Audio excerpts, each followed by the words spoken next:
Sizni bo'lajak ayolingiz qanaqa bo'lishini xohlaysiz? Bilmayman. Tushunmayman qizlarga. Umuman.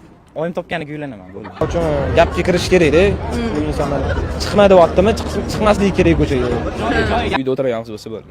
Turmush qurmagan qizlarga turmushga chiqishidan oldin asosiy beradigan ikkita maslahatim aytgancha, mana turmush qurganimga 7 yildan oshgan. Birinchisi, o'zingizni rivojlantirish, o'qish, o'rganish, ilm olishdan hech qachon to'xtamang. Chunki farzandning birinchi ustozi uning onasi hisoblanadi. Farzandingizga namuna bo'lish uchun, uni o'qitishingiz, uni bilim olishga undashingiz uchun ham avvalo o'zingiz o'qigan bo'lishingiz kerak. Bundan tashqari, ertaga siz qanaqa oilaga kelin bo'lasiz, sizni o'qishingizga sharoit, vaqt, pul ajratib berishadimi, buni ham bilmaysiz. O'shaning uchun ham ota-onangiz hozir sizga investitsiya tayyor investitsiya kiritib turgan paytida bundan foydalanib oling. O'qigan ayollar nafaqat o'ziga, farzandiga, oilasiga, balkim butun bir jamiyatga hissa qo'shadi.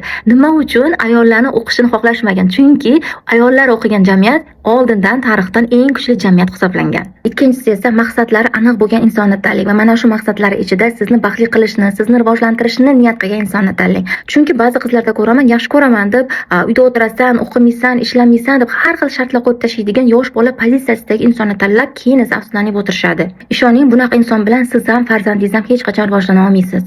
Va bitta narsani unutmang, oila hurmat va bir-birini tushunish evaziga quriladi, hech qanaqa sevgi evaziga emas. Bu mening shaxsiy fikrlarim, kerak bo'lsa amal qiling.